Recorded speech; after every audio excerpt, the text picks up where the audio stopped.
Welcome to the Answers Yes podcast, where we interview some of the most interesting people that have said yes to opportunities in their life. We hope that through these stories, you can learn to create your own destiny by saying yes along the way. Join us as we explore the new series covering topics such as passion, integrity, and hard work. I'm your host, Jim Riley, and I hope you enjoy these interviews as much as I do. I believe that everyone has an important message worth hearing. Hello and welcome to the Answers Yes. Hopefully you're surviving the holiday season and got everything you wanted in life, right?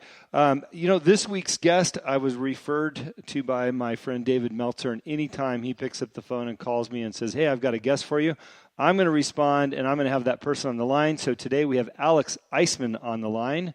How are you today, Alex? I'm fantastic. Thank you for asking. I love the name, man. Who doesn't want to talk to Alex Iceman, right?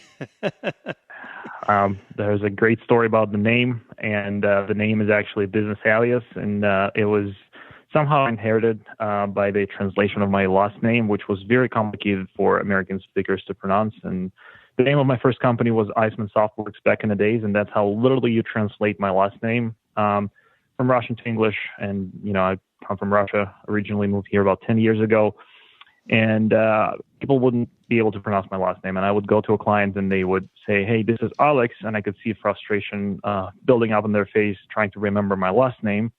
And they would say, from Iceman. And then at some point they dropped the from, and they started just calling me Alex Iceman. So I figured, if my clients keep calling me Iceman, I just should roll with the punch. And I took it, and now it's way easier, and everybody knows by Iceman. That's how I got that name. Well, no direct correlation with Top Gun. I know, and that's a reference I started to get way later once I picked that up. So, that's the really short story of the name. I love it, and coming from a marketing professional, I think there's a lot of opportunity there. If nothing else, we all know that we probably received an email from you. So, thanks for the background on that. Interesting. Where your background, where you come from. Can you tell us a little bit about your life and maybe some background from when you were a kid and getting into your first jobs and colleges and stuff like that? Because we'd love to find out how you got all the way over here to the U.S. and have had the success that I've seen. Fantastic. So I'll try to really summarize it shortly and touch base on very important points. I grew up in Moscow as a normal kid, normal family, very low key. My mother is a teacher. My father is an engineer. Nothing too exciting. We lived in a one-bedroom apartment and regular school. Everything is regular. The only thing I can point out is that my mom spent a lot of time putting me in any different extracurricular activities, whether it's music. So I have a musical degree. So I play piano. I did a little bit of dancing. I did sports. I did kickboxing. I did all those different sorts of activities. And she would spend her time walking me into those different activities. So at a point of 11, I started my hockey career. It was a little late, but I was very passionate about hockey. And we moved into a neighborhood where there was a hockey ring right next to the house. And got into hockey, was in an amateur team, and I tried to get into a club, but I got into late, and I knew how to skate, but by the time I was 15, there was not a lot of options for me as a hockey player. So somebody told me, hey, you should try being an official because you know how to skate, you know the game, probably not going to be the best player, not going to make an NHL. The NHL at that time, and might as well stay in hockey, and you get paid a little bit. So I started reffing and doing hockey pretty much full time when I was 15, and that was my first job. Along with that, I had a musical degree. So another friend of mine referred me to a sound recording studio where I also started working when I was 15. And I was kind of mixing shifts because hockey is a regular job. You get games, you drive to the game, you do a game, go back, and usually they're at night, starting at 7. So I had the whole morning to work at a studio. And I would work as a sound engineer at a recording studio, and I did this for quite a few years. until my hockey career picked up, and I made it all the way up to the top league in Russia, and I was a professional ice hockey referee or linesman for that ward, and that was my full-time job. In parallel, the thing that people don't realize, in Russia you have to go to army and at the age of 18 if you're not in the university or there's no official excuse. So one of the official excuses was to get into a university. So I got into the one that it was close to my house. It was just a choice to get a degree, but not to go to the army. Yeah. And fortunately, it was a biochemistry degree. So I've got through that while being a full-time hockey referee, traveling the country. And I've traveled all around Russia, the Eastern Europe, and Kazakhstan, some Asian countries. It was a great, amazing experience. And the transition happened to me when I saw a couple of referees getting hurt. They got injured, and I started learning about that. And I see a lot of hockey players getting injured. They're finishing their career, and they have frustration on what to do next. Like, what do I do if I finish career and there's nothing else? I don't have a degree. I don't have a real job. I've never worked from 9 to 5 or 9 to 6. And that's where I realized I need to find a backup plan. And that backup plan was a very mature choice. And for me, I've learned I've looked at the industry. I've looked at different opportunities, and I've identified three that I can probably pick and be very successful at. One was a lawyer. The other one was a software engineer or a doctor. I ran a cold analysis for a doctor, and how many years you need to spend to get to the point of being a very good doctor. I've looked at lawyers. You have to read and learn a lot, and there's also a very long path, and also it's somehow not interchangeable in between countries. So at that point, I started to realize maybe there are more opportunities outside Russia. And being a mathematician and software engineer kind of fell into a category where you can apply that throughout the world.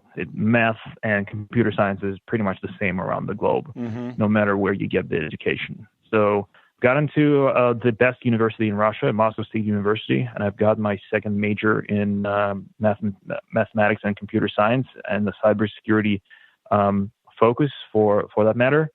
And I was doing that at night while still working as a hockey referee because I still needed to provide for my family, for myself, and just sustain the living and adjust schedules. It was a crazy time, 3 years of my life. I've done that, and all of a sudden I started picking up projects on the side because I got into that development community.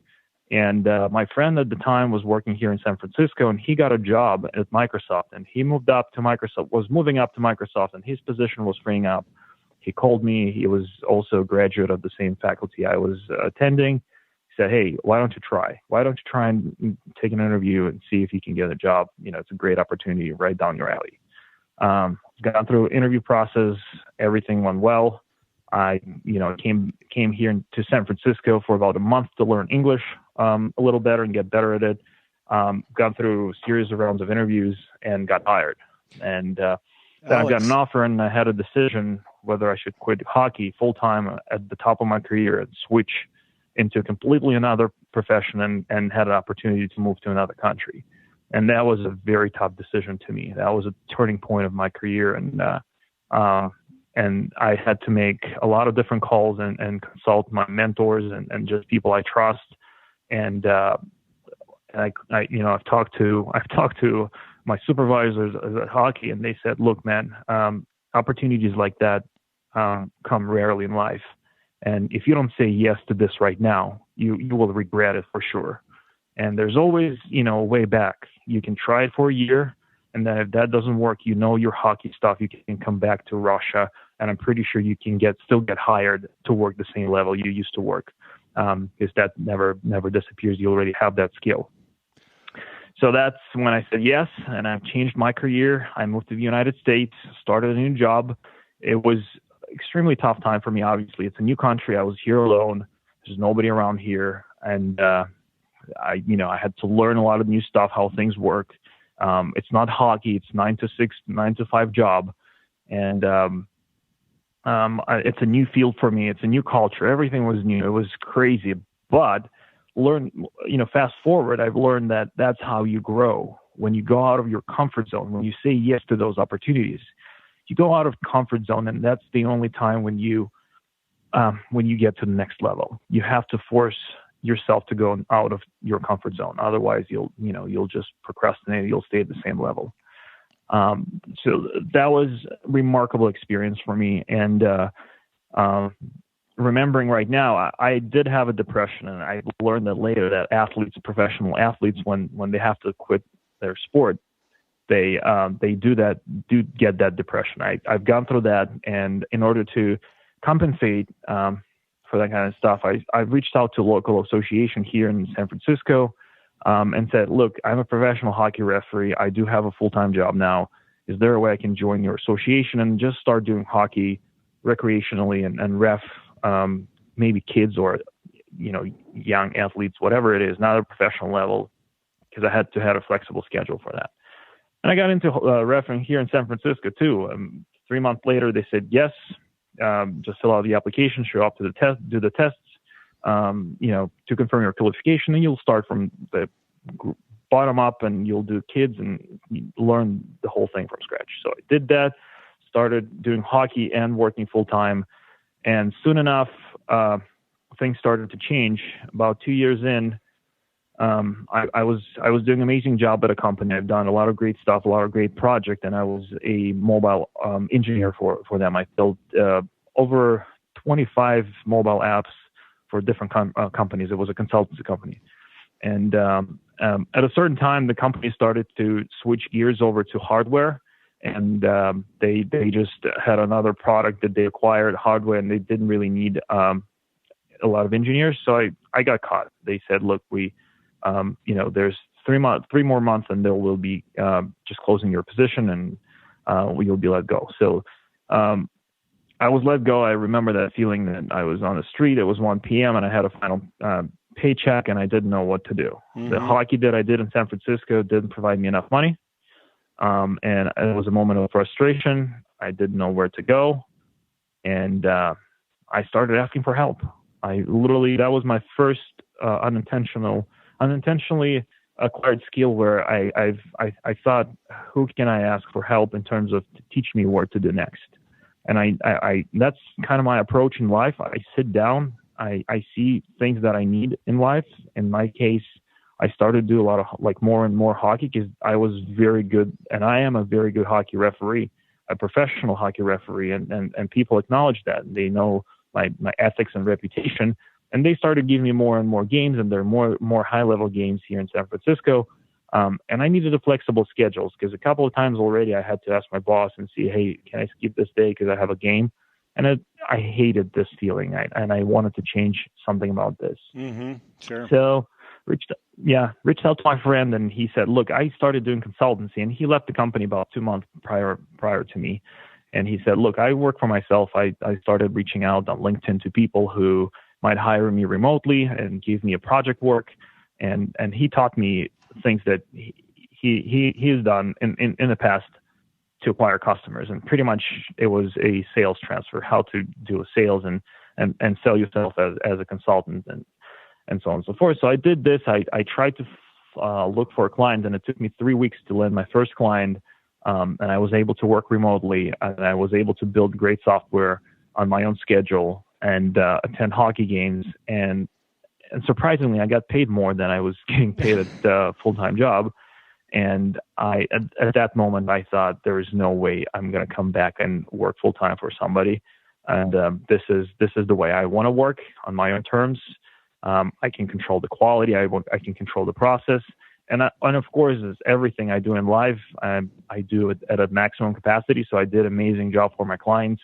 They started coming back and asking me for more work, more people, and I started growing the tech company Genium at that stage to provide outsourcing and software consultancy. I've tested a lot of different locations throughout the years, and Argentina became my main development hub, and majority of my engineers are in Argentina right now. I love the mentality. They're very open-minded. They're very communicative. They love to talk. They figure things out. They're effective communicators. And